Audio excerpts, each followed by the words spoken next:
One of the things that we have got to reconcile in our journey is that when we are on this path of healing, healing isn't just the physical pain. It isn't just the emotional pain. It isn't just the spiritual pain. It's all of the encompassing things that impact us through our experiences and through our journey.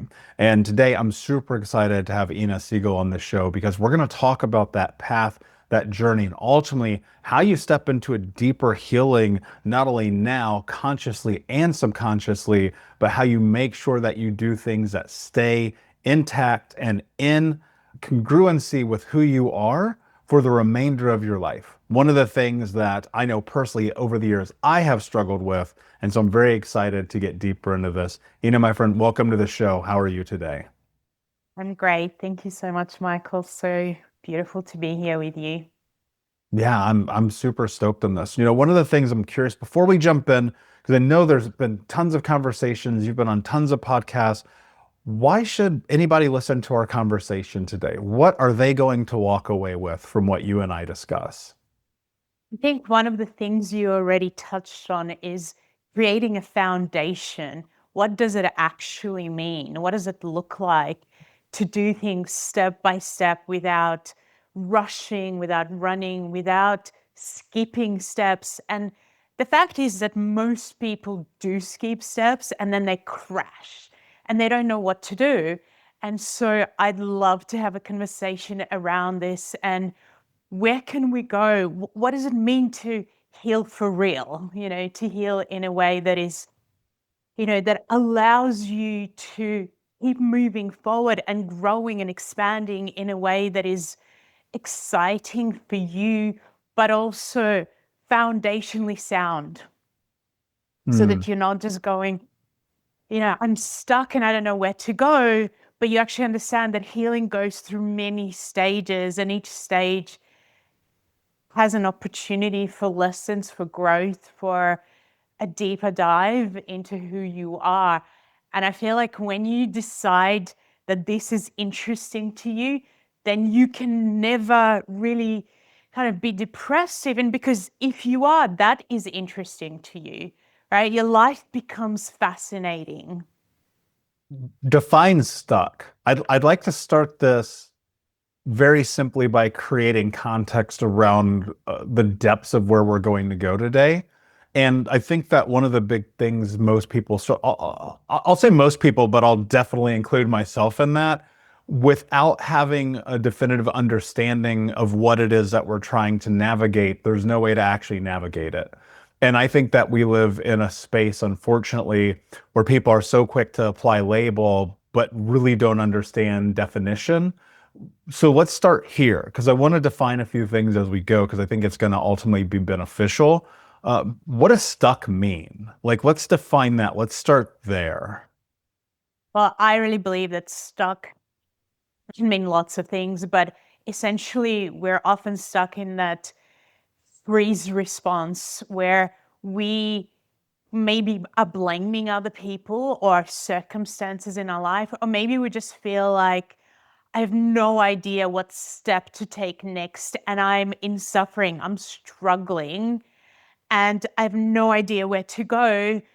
And I keep repeating this same thing over and over and over again. And every day feels like we're in that repeat cycle because I'm just not moving forward anywhere. And I cannot see, like you said, where is my path? Where do I go? Why am I here? I guess is the question that shows up. Am I here for something, or is my life useless? And I think that when people focus on maybe I'm useless, maybe there's nothing I have to contribute because I don't know anything, I don't know what to go, I don't know what to do. This is the definition of stuckness for me, which is also great suffering, I'm going to say. Mm.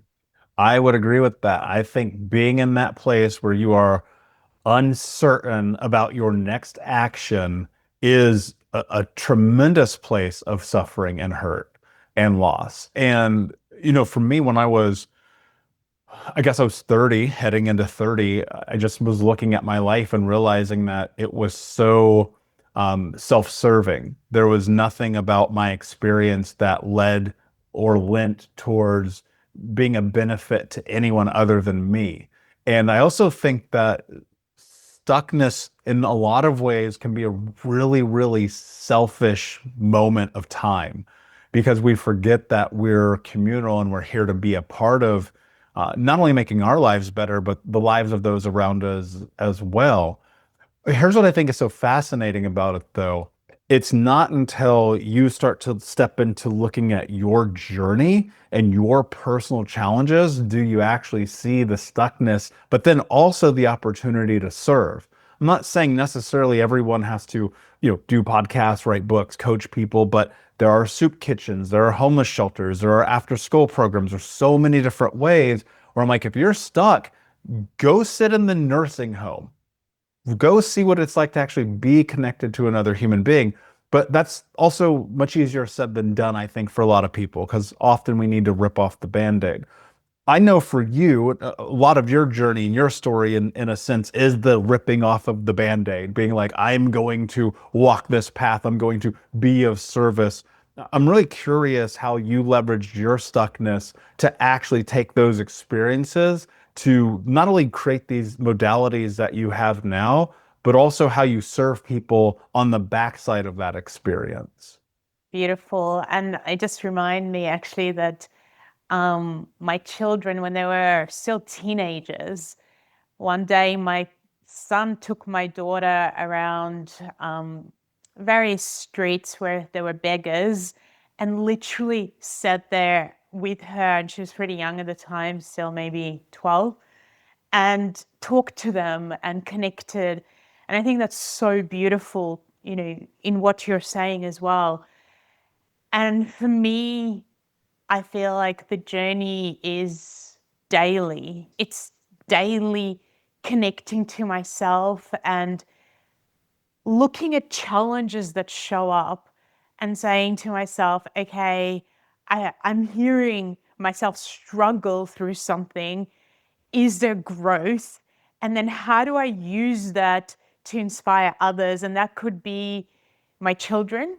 That could be somebody I'd meet. My daughter said to me the other day, she said, Mom, one of my really close friends is really struggling with some intense health issues. And I don't know anyone else that I can talk to about this except you. Would you help her?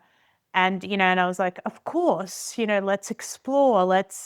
As I was going through my own journey, I awakened my capacity, I guess, to see into people and to see what causes them to be sick, what causes them to struggle. It's almost like I'm there to put all the pieces of the puzzle for them to help them, and also essentially to encourage them to figure out how to do it themselves.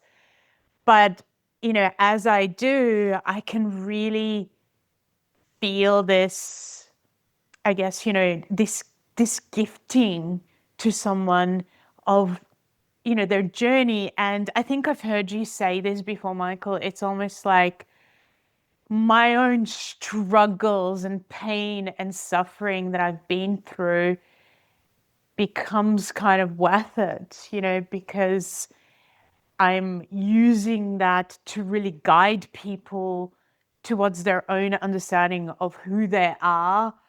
Not just healing. I always feel like people kind of think healing is about trying to get rid of pain, but so much of healing is about how do we actually grow in a way that we want to wake up every day full of something that, to me, that is spiritual as well. So I guess, I try in every way that I can to touch people, whether it is through teaching, which I do a lot of, but it doesn't have to be, it's just daily for me. It's something that I live daily. Yeah, I love that. And it's one of those things too where it's you have a decision to make whether or not you go out and you attempt to make the world a better place than it used to be. And it's not that we have, I mean, to some capacity, I do think that we as individuals have a moral obligation to be of service, especially if we have been able to overcome. And then the other part of me is like, you have no responsibility. Do whatever you want. That's the best part about being a human. Maybe just don't make the world shittier. You know, it's like you don't have to necessarily make it better, but if you could leave neutral, that probably isn't the worst thing in the world. Um, I want to know more about your story and your journey because, I think that a big part of what you've been able to come overcome in your mental, physical, emotional, and spiritual healing is really powerful. So I'd like you to take us back a little bit so we can explore kind of the challenges that you faced. And the reason I ask this question is because I think that a lot of time people can feel beyond human in a lot of ways because they're on the other side of the journey and they're instead of being in the moment, they're now past it and they are now being of service. And so we forget, like, hey, that was really, really difficult. What was that like for you? Because I really just I want to bring you down into really deep human level for a few minutes and explore how difficult the journey was for you. Not to pander to the experience, by the way, but just so that we can understand the baseline and the frame of where you come from. Well, for me, I come from a family that has come through a massive amount of trauma. So my grandmother was born as part of a family of 8 children, and her mother actually had this incredible clairvoyant capacity to where the whole village would come and, bring food to their house just to kind of get this reading from her. And when my grandmother was 12, her mother said to her, I need to have a conversation. The war is coming. I can see it. And unfortunately, I'm not going to be here much after the war starts, and neither is any of the other children. You're the only one who's going to survive in the family, and so will your father, who's gone to war. And I'm going to have to hide you so that you are, that you survive. And so my grandmother was hidden from different people. But then when the Germans kind of showed up, her mother and all the children were gathered except her brother to to be taken away. And my grandmother somehow, she was 13 at that time, ran out, and essentially her mother took her, gave her in life and was shot several times to give my grandmother a chance to live. And my grandmother survived 4 years on her own in East Europe in just minus 40 degrees in the forest. And then she didn't really talk about it. She just suppressed it all. And my grandfather ended up in Siberia in a work camp for something he didn't do, again, for 10 years of his life, from 14 to 24, with a gun at his head and so many times and absolutely starving. And when I was born, I was one of those children, and I think many of us are, but I definitely was this, kind of sponge. I would sponge anything that wasn't processed, that anything that was in the environment that people hadn't dealt with, and I would somehow pull it into myself. And so I started with pretty intense digestive issues where I'd end up in the hospital, and the doctors just did not know how to deal with the fact that I was in this agony and, and just wasn't digesting food. And this kind of followed me for many years in my life. But then my parents decided to leave Eastern Europe and come to Australia, where I live. And the reason they did was because my brother was dying. He was 3 at the time. So again, there was this trauma, and I was absorbing a lot of this into myself. And when we came to Australia, I didn't know one word of English. And I didn't know that if you were from Eastern Europe, you were seen as kind of almost the enemy, even by the children. And you were attacked for it constantly and put down and abused. And as I was going through this at school, I started getting psoriasis all over my skin. I was just really, struggling with this. And then when I went to high school, my parents really wanted me to succeed because they were like, we've gone through all of this to move you here. We need you to show us that you're going to use every opportunity. We'll pay for your school. We'll take you to the school. And unfortunately, what they didn't understand was that particular school, again, I wasn't just kind of, let's call it abuse, because that's what I was, abused for being from Eastern Europe. I was also put down for the fact that I didn't come from a very wealthy family. And in fact, I came from a very poor family. And most of the people in that school were very wealthy. And the only reason I could even be there was because the school had to kind of say, well, we'll take a few people who can pay a lot less, but, we're going to look good. And it was a real struggle to be treated like you were nothing, and to be constantly looked down on. And that is when I really feel like my back pain started, and so my parents, again, were just, my mom took me to doctors, she took me to physiotherapists, chiropractors, but she didn't really understand anything to do with the alternative healing. And then we'll fast forward, and I got to a place where I met my first husband, and he was very open to alternative healing. And so he started taking me to all these different places, but I was showing up with this sense of, almost entitlement that because I'm paying and I know nothing and I'm stuck, that somebody else is going to do it for me. And this changed. I had another trauma that occurred where I got pregnant when I was 20 and I did not know what to do. And after a lot of emotions and thinking and feeling into it, I decided to keep the child. And then at 8.5 months, when I was pregnant, I had this really strange feeling that not everything wasn't okay. And I went to see the nurses and they said, no, you're wrong. Everything's fine. You're just being anxious, because I had a lot of anxiety. And a few days later, I went into labor and the child died, which was, on top of everything, kind of came back all around into this ancestral trauma of just deep loss. I couldn't eat, I couldn't sleep, I didn't want to be alive. And my back just seized up to a point where I could not walk. And so this is how I showed up at this chiropractor's office.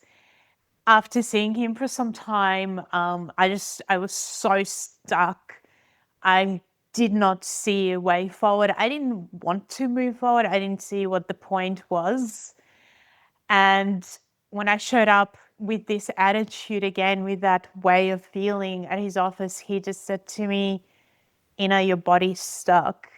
And I said to him, yeah, I know that, but what can you do to help me? And I feel like there was a moment where he kind of had to think about it, and, he was silent and he just said to me, I personally, actually, there's nothing I can do for you because your body wants to be stuck.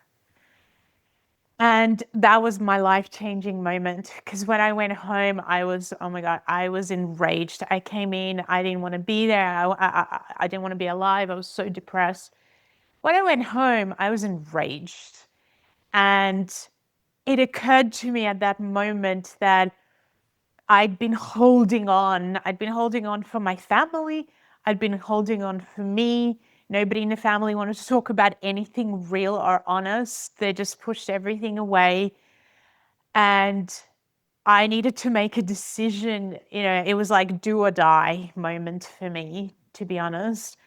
And so I was in agony. I decided, I knew that I wasn't even breathing. I was holding my breath the whole time. And so I thought, this first step I'm going to do is I'm just going to start breathing a little deeper with the pain. And I've heard you say, Michael, it's like sometimes it's brushing your teeth or just taking that one step forward because there's nothing, you just don't know what to do. And then from that step, you go to another step, and it's almost like something opens up for you.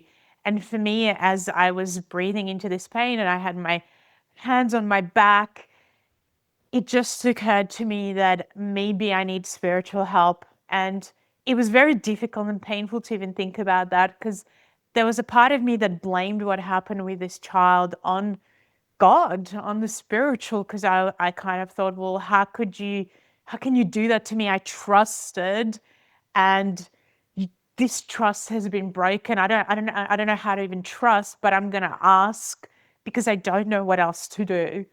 And when I did ask from the depth of my heart and soul, with that skepticism and fear, I felt this warmth move through my body. And I felt like there was this, I had my eyes closed, but it was like this golden light was there. And at that time, it occurred to me to ask, for whatever reason, can I see into my back? What would that look like? And in that moment, it was as if somebody switched the light on and I could see my back as if I had this x-ray vision. And I asked why, but not from the victim for the first time in my life, but from really, really wanting to know. And everything that I just spoke about flashed in front of my eyes.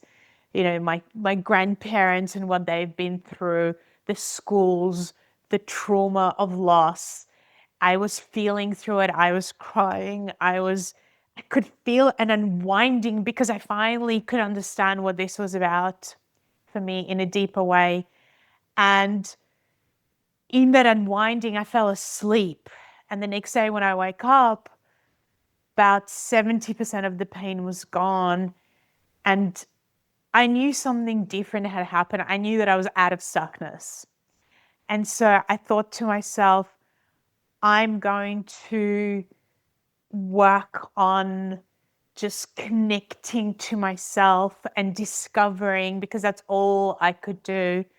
And as I was doing that over the next several weeks, my psoriasis completely disappeared, my back pain disappeared, and never came back.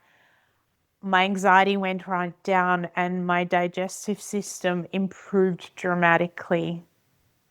And so, and I realized that I could see into people's bodies, not straight away, but over time. And I went, okay, I'm going to have to work with this and use this, you know, to help others, because that's my purpose now. Yeah, that's I mean, quite the story. And I appreciate you sharing that. And that's the reason I wanted you to, is so we could really create some context about your experience. And when you're speaking, so many things ring true to my own story, right? That we absorb this tremendous amount of energy. I certainly, and I didn't realize it until I realized it, because that's how life works. I'm very empathic. I can read people. It is a superpower. It's something that also was a survival mechanism, but I can look at someone and experience someone for a very small period of time, and I can understand what's happening with them. And so I relate again a lot to what you say. I think that's one of the reasons that I've seen so many amazing transformations with people in my coaching practice, because, well, one, I don't pull any punches, so there's no bullshit happening. But two, because I can see the unsaid, I can hear the unsaid, I can see the unmoved, right? Um, and that used to be something that freaked me out, because I'd be like, what is this shit? What is happening right now? And I realized, like, actually what it is, it's like my superpower. Some people can dunk basketballs, some people can read people, and that's how I think. It's funny though, because the thing that I wrote was very much my experience that kind of shifted everything for me. Cairo said, your body wants to be stuck. There is something so foundationally true about the idea that we continually choose, consciously or subconsciously, to exist in the space of pain, to exist in the space of illness, to let our dis-ease become disease. And I think a big part of that is innately as humans, and I've been trying to solve, we're years and years into this podcast, almost 1,000 episodes. I've had conversations with hundreds and hundreds and hundreds of people. And the one thing I'm always trying to figure out is why do we as humans, for whatever reason, find some kind of sick pleasure in our own suffering? And it's weird to me that we can sit in front of it, we can see it, we can feel it, we can touch it, taste it, smell it, and yet we still are just in it. And you're like, holy shit. And I asked myself this question. One of the things that has pulled me out of the stuckness many times over the years, it's like, what are you doing, man? Like, what the hell are you doing? You're going to keep letting this be your life? But it's so much deeper than that because it's rooted in us. It's generationally rooted in us. It's in our DNA. It's in our paradigm. It's in the architecture of who we are as people. But I want to go a little bit deeper because I know people who are listening could be suffering right now with pain and illness. Can you talk about a little bit more about why pain and illness shows up in different parts of our body? And is there any indication about where it starts? I want to go a little bit deeper into understanding like why this pain exists. Why are some people sick and some people aren't? Some people's backs hurt and some people's don't. And then where it comes from and what we do about it. So it's almost like everyone that is born, maybe as a concept, to have a superpower that you're talking about, we need to have a weakness inside of us. If we were completely strong, would we really grow? Would we stretch ourselves? Would we have new discoveries, or would we stay comfortable? Because I haven't seen many people grow in comfort. I mean, I'd love to, but I just haven't. And so it's almost like we need suffering in order to deepen, in order to have compassion, in order to discover, in order to go somewhere that we would never usually go. And one of the, I guess, things that I have discovered that you've just mentioned in this architecture of who we are, and it is an architecture, is that in that particular weakness, let's just talk about that for a moment. That to me meets my soul meets my ancestry. So it's almost like, what is it that I bring as a soul into this existence that also meets what my family have gone through and their own weaknesses?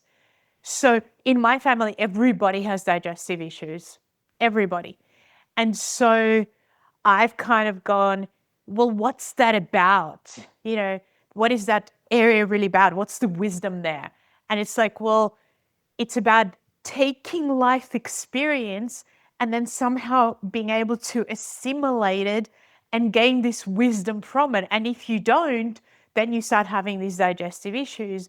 And when I've looked at my grandparents, and which is why I started sharing with that, they didn't really do that. And I remember having this moment, it was a life-changing moment for me, where when I was 22 and they had their 50th wedding anniversary, and I was walking up to this restaurant where they were, and all of a sudden I could only see souls. I could not see people as human physical bodies, and I'd never had that experience before. And as I walked in and I looked at my grandparents, I had realized that my whole life I saw them as victims of what happened to them and just like pointless suffering. That was my perspective. And at that moment, I changed my perspective to, oh my God, these people were so courageous. I don't know if I would be. They survived something that, is almost unsurvivable. And they became good people. They became loving people, very giving people, very kind of pure of heart people from that suffering. And from that moment, I started admiring them. And what I found was also that my digestion started to improve even more as I changed that perspective, because I started being able to digest my ancestry, that it wasn't just all trauma and pain and horrible experiences. There was growth from, from courage. They were courageous. They were so courageous that I started thinking to myself, oh my God, what can I do in my life that is courageous? Because I have an example of not just victimhood, which is what I thought before that, but of courage. And that changes everything, I feel, when we discover, this connection. And so it's almost like I can say, I can work it even, back further, where I can go, well, what causes you to digest? It's actually communication. So when my family didn't communicate about what happened because there was fear. When I moved countries, I didn't have the language to communicate. My body was trying to communicate and get messages to me. I didn't want to hear it. I didn't know how to hear it until the chiropractor mentioned it. So where it actually all started was communication. It came out as back pain, it came out as psoriasis, it came out as digestive issues, as anxiety, but all of it was undigested communication, understanding. And so when we start to trace things back to what's it really, really about, this issue that I'm having, then we can use that, and we can I turned it into courage, courage to speak, courage to share my story, courage to help other people, courage to show up, go to different countries when I didn't know the language as well, and still show up. And so when we start connecting the pieces together, we transform this weakness and victimhood, which is stored in every part of the body, essentially in some different way, to into something that allows us to become these amazing people, or and to offer something to humanity. I really believe that the soul comes in with a purpose. There is a destiny for us, and like you said, it is to make this world better in some way, before we pass. And so the question is, we have freedom and we can choose not to do that. But if we can turn this pain into something else, then essentially we'll want to do it. We will want to. Yeah, that's powerful. And it's very true. I wrote this down. I said to have, you said this, to have a superpower, we have to have a weakness. I've never thought about that before. And it's so true. It's like right there in front of your face. Yeah, you have to have that. And that weakness, not necessarily is something about you, but it's an experience. It's a way that you see the world. It's something that has informed the way that you move. And it's one of those things that when you decide to overcome it, like communication, I mean, I'll give you a perfect example of this in my own life. When I was 26, 27, I kind of started the healing journey. I'm doing therapy and coaching and reading the books and all these things, but I was still having 5 panic attacks a day. Like it was brutal. I was physically incapable of doing almost anything. I was holding on for dear life. Like my body was effectively shutting down. And it wasn't until I started talking, like literally, like physically using my words and sharing the experiences that I had, did my life start to change. And I realized one day I was on this road trip. I decided to move across the country to go work with this trauma therapist who refused to see people online. And we had Skype back then, we didn't have Zoom. He's like, I don't do Skype, you have to go in person.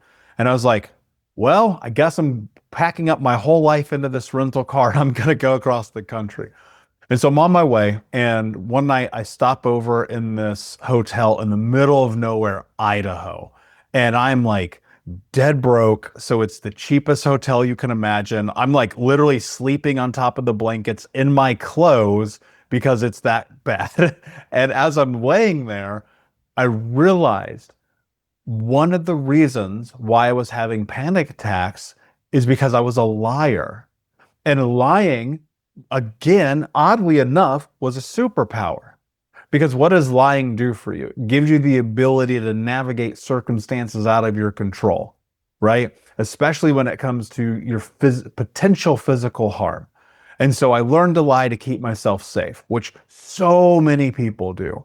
One of the very first things I always address with my clients is I say, you got to be honest. We're not allowed to lie anymore, no matter what. So the craziest thing ever happened, believe it or not, I stopped lying. I started telling the truth. The panic attacks went away. And I went from 5 a day, and that is not an exaggeration. I was crippled by it. I went from 5 a day to none. And in the last 10 years, I probably had two, right? And so I look at that, I think about what you say, and I'm like, yes, absolutely. It's like we are conditioned to walk down this path to not communicate effectively, and our lack of communication brings suffering. And so I'm wondering, are there indicators, right? Because I look at us as human beings, and we talked about archetypes, which will architects texture, which we'll get into a little bit more. But I look at us from a physical perspective, like we are hemispheres, right? As humans. You look at any diagram from old Eastern medicine to modern Western medicine and everything in between, everything is built into these hemispheres, right?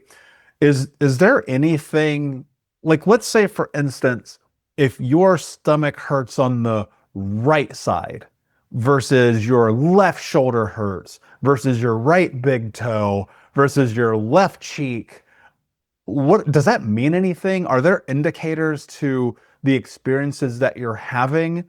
Um, I don't really know where I'm going with that question, but it's something that came to mind because I'm thinking about, with us being humans and the way that we are built, if there are indicators, i.e., if you lie, you have panic attacks, are there other indicators where it's like, if X equals Y, how does that exist in your physical body? Does that make sense?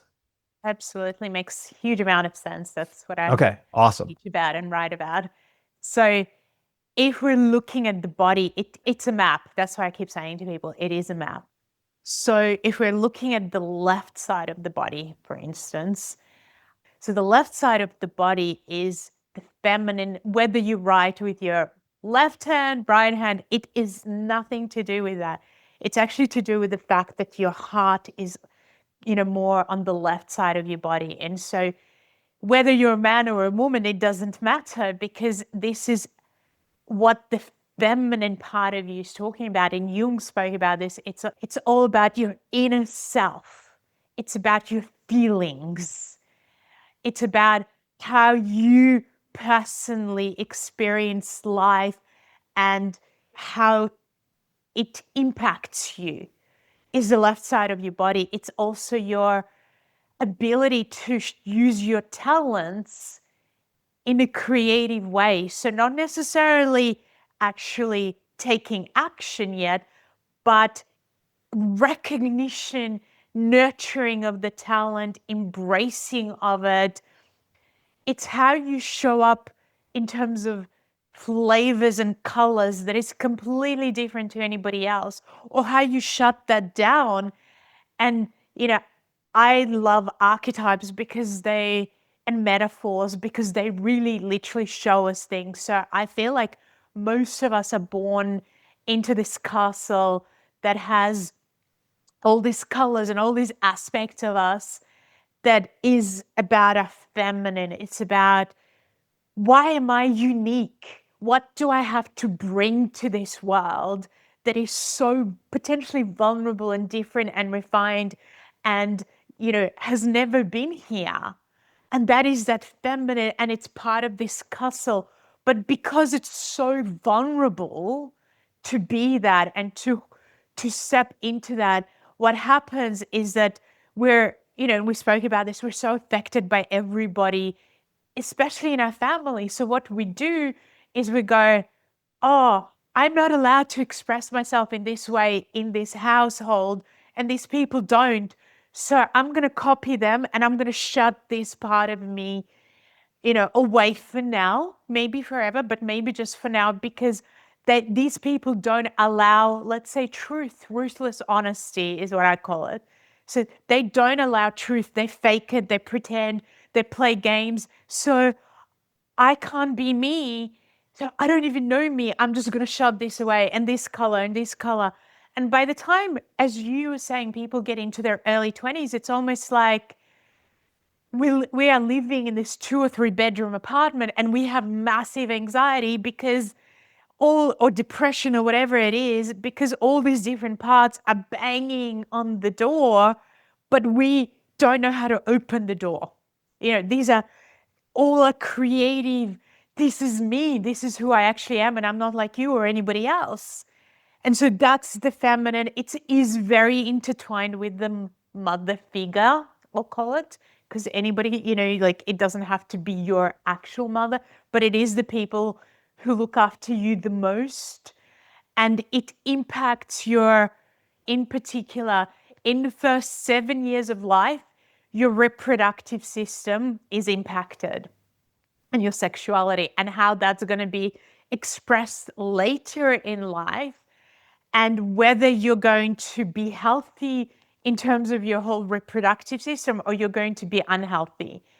And it impacts how we talk about all these attachment styles. Where do they come from? They actually come from very early on and how you develop and whether all the stages of development, was there any understanding? Was there real support, or was there kind of, so many issues in the family where the mother in particular was paying way more attention to what was going on with her, maybe her husband or somebody else in the family than the children.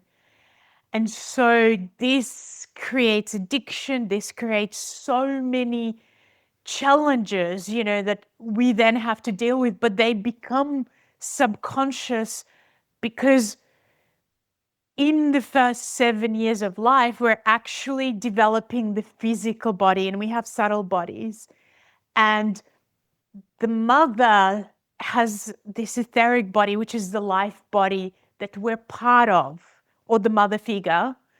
And so this life body contains all her or his, but essentially this person's traits that we are pulling in because we're a sponge and we don't have any protection for ourselves. And so essentially what your physical health is going to be like is what happened in that first 7 years of life and who was looking after you and what you took on from that. But in particular, it's going to affect the reproductive system and lower back and hip area and legs potentially. And and this whole area, this left side is all about what is my relationship with the feminine. It is, whether it's feminine people, my own feminine, my ability to express my feelings and tell the truth of how I really feel inside, or my lack of capacity for it. My ability to hold my talent and show up courageously or to hide it. My ability to nurture myself or not to, my ability to listen to my body or completely ignore everything and keep pushing past every limit that I have. That is the left side of the body. And it is definitely connected to our relationships with, the most important people in our lives that are feminine, in particular, our mother, potentially our grandmother, potentially your partner, if you're, if you have female partners, your daughter, if you have a daughter.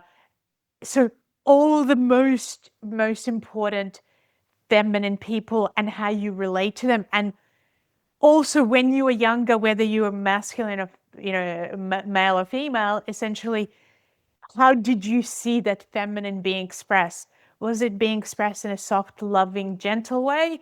Or was it harsh, rejecting, disconnected? And again, you're going to pull that in and it's going to affect your body, but also your soul and who you are. And then when we go to the right side of the body, which is the masculine, this is about my gift to the world, like we already spoke about. So this is about, can I have a vision and then take action on it? Can I see a structure of where I need to go step by step? And can I use potentially this feminine emotion and feminine creativity to keep going when the emotion, right? When that emotion of the moment of excitement is no longer there, the masculine takes over and goes, I'm going to keep going because I can see the vision. When things don't work, when things are breaking down in your life, when things are, difficult, the masculine is the one that says, I'm going to make a decision and I'm going to keep my word. I'm going to keep my agreement.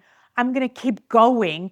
But only, again, if either you saw that from your father figure or you develop it in yourself consciously because life is just so hard and you turn the victimhood around. And so the masculine is about, can I move forward every step? Can I see the vision? Does it become clearer? How do I give my gift out to other people? How do I contribute? What is it, that I have to contribute? What is my legacy? What can I leave when I'm gone? All of these questions are on this right side of the body. And, if we do it in a way that is step by step without overdoing, over pushing, then we have a lot of life force that comes. But if we push and force, this is where I start seeing, and I have seen it over the years, hardening that happens, and in particular in the chest area or the liver. So there's two very, very interesting areas. So for a lot of, if you're in the female body and you push and you force, you might get a breast tumor. But if you are in the masculine body, you might, and it gets too much, you might start drinking alcohol a lot, and you will affect the liver because the liver is that organ of movement, right? And digesting things and assimilating. And when you can't, and when you've been put down over many years, let's say by your father or, important masculine figure, there's rage. There's rage that occurs inside, which is the liver and gallbladder. And it's like, in one way, you can use that rage to move forward and to actually change things, or it turns in on itself, and then you start to essentially destroy yourself and, others around you. But it's like, when we start to look at this from timeline periods as well, and you start to look at the development of your developmental stages, you start seeing that kind of like that area, the reproductive area, if we call it chakra, is developed 0 to 7 years and actually contains everything that you've experienced in life from 0 to 7, but not just 0 to 7, how that then impacts you every year of your life. Because that's what an archetype is. It is like, what you've experienced meets life, meets what you still feel. So let's say I was rejected when I was 7 by my mother, and now I'm 40. And and maybe I wasn't rejected for many years, and now something happens and I can connect to the deep rejection of me as, I don't know, a 5-year-old. So my 40-year-old now meets the 5-year-old in this archetype and can start creating reproductive issues because there's a seed there already of what actually occurred when I was younger that can grow, or in whatever way it can be nurtured back into health if it's recognized, and the word here is connection and recognition, or it can absolutely create havoc with my hormones, with my reproductive system, potentially lower back pain. And until I start creating these connections and see them as pieces of the puzzle that are being put back together, I'm going to suffer and struggle. That I think is a ton. I mean, you basically just gave us a master class. I literally just took like 4 pages of notes. Um, two things come to mind. I think they apply to both. One, one of the things that I hear is that when you're not living into whatever feels true for you, you will see the onset of whatever issue it may be. Two, I hear, well, if you force or push it, it also will lead down this place of discomfort. Okay, so both of these things hold true. Both of these things, if you don't do the thing, but then if you push the thing, there's problems. How do you navigate not pushing the thing and allowing it to exist while also not ignoring it and pretending to be someone else? Ultimately, the thing that I see here is getting to this place of equilibrium and truth. So how do you do that? Because I think ultimately, like that's the crux of this, right? It's a kitschy word. I know it exists everywhere, but authenticity is like the buzzword of the 2020s, right?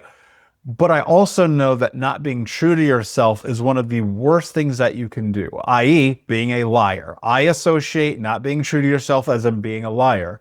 Not being true to yourself means not being vulnerable enough to actually speak your truth, to lean into the reality that you want to create, to be the creator. It also means that if you're pushing and you're not following the path and you're forcing, again, you're again in authenticity. And so we have these two things that both compete with each other, but are also the necessary element to actually building a life that works. So how do you actually like do it? Like if you were to break this down and we were looking at it, I mean, is it just telling the truth and doing the thing? Sometimes I think like, the old acronym, keep it simple, stupid. Like that's when I hear what you just laid out to us. I lead down this path that goes, well, just fucking keep it simple. Tell the truth, do the thing that you want to do. But you and I both know life is not that simple, especially for people with complex trauma, especially people who got fucked up, right? So, how do you navigate this? How do you navigate this with all of the things happening in the world? How do you get to that place where there's equilibrium and balance in this experience? I think step one is you got to slow down and you've got to make a decision that it is, again, it is a little bit cliche, but this is a journey, and that you've got to make a decision that you're not in a race, and that you don't need to skip steps, right? Because I feel like what happens, why we do force and push everything, is because we don't know how to sit with something, and we don't know how to be in that discovery of discomfort, so to speak. So it's almost like in the discomfort, it is also very layered, right? And each layer presents something powerful and potentially profound to you. But what we want, and this is something I have a real issue with, is we want to go to that, like, let's get to the root cause and then it's all over because I don't want to be here. As opposed to, well, I don't believe in root cause. I believe in foundation, that there's foundations that were created. And from there, everything's become layered. And each layer is basically saying to you, the only way you can get to your so-called root cause, or the real foundation of, what was created, is by sitting with this one and not needing to force it, not needing it to be something different. And that is our biggest challenge, because we're so uncomfortable with that. Because we just go like, where's the change? I want the change now. I'm not seeing the change, so I must be stuck. As opposed to, okay, so I'm writing a book on this at the moment about these different stages of healing.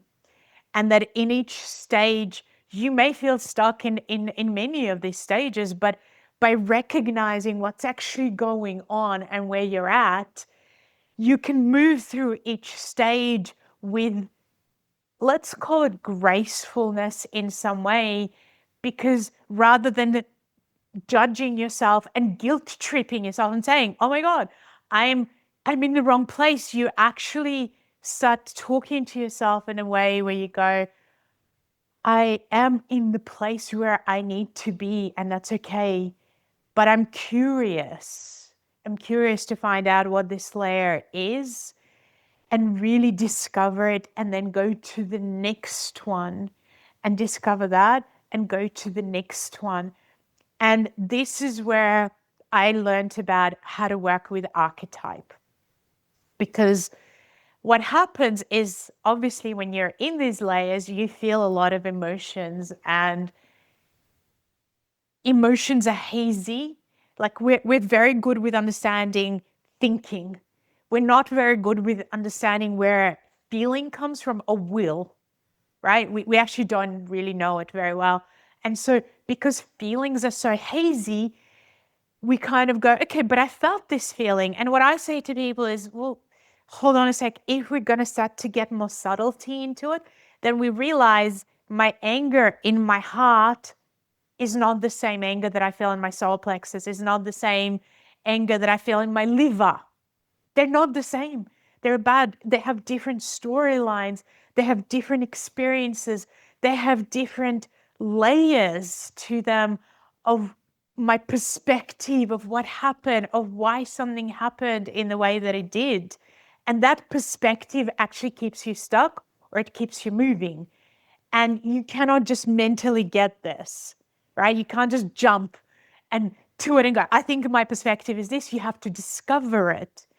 And essentially, the way that I found is to create a structure around it, and to create, to go, so if I have a feeling, I'm going to have a thought, I'm going to have a perspective.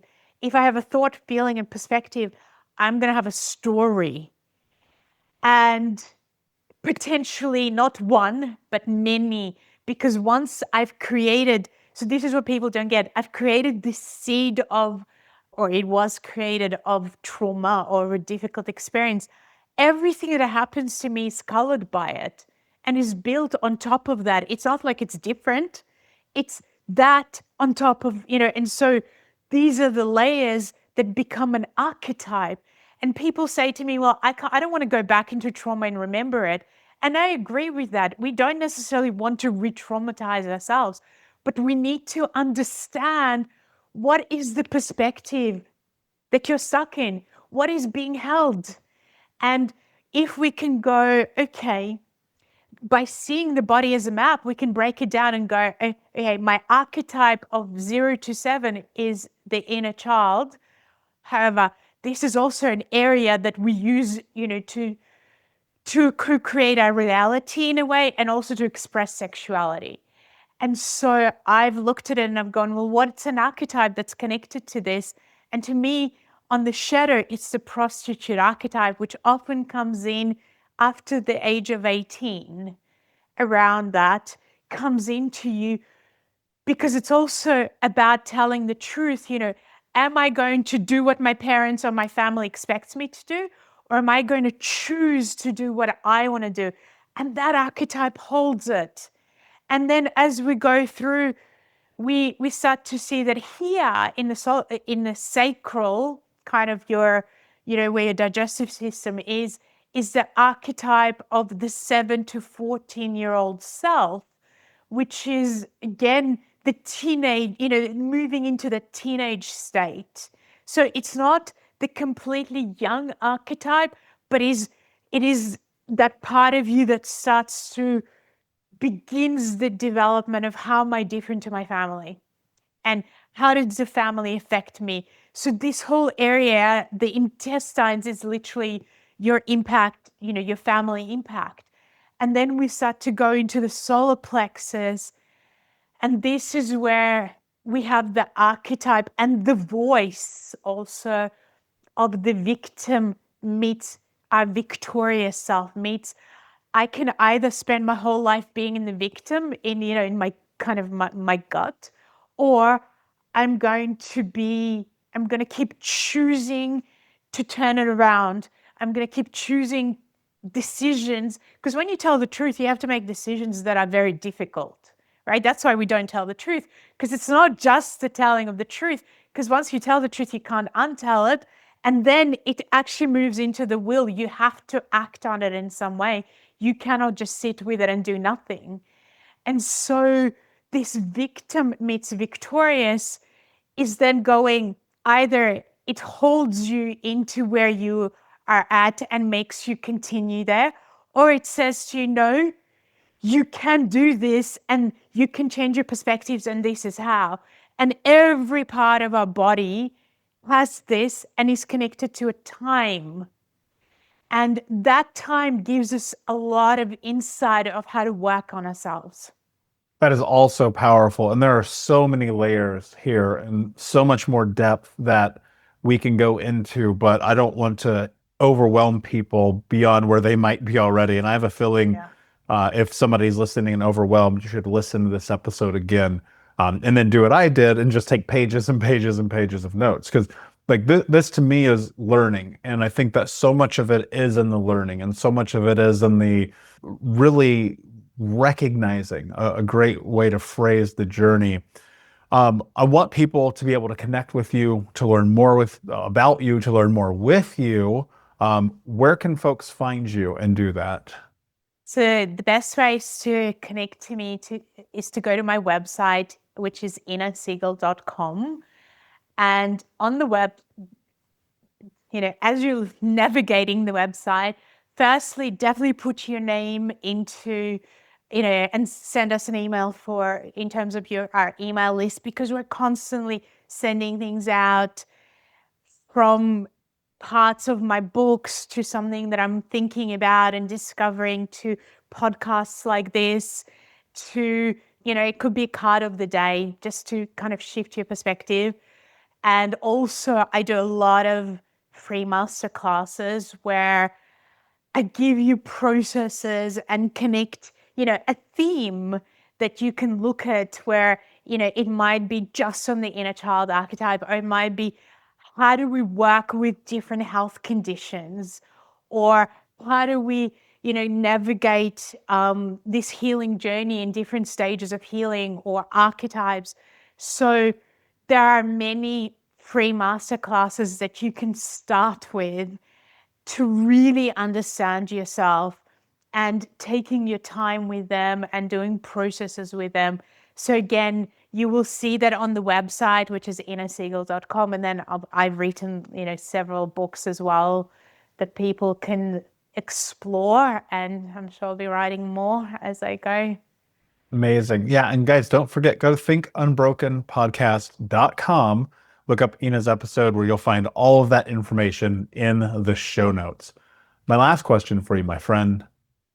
What does it mean to you to be unbroken?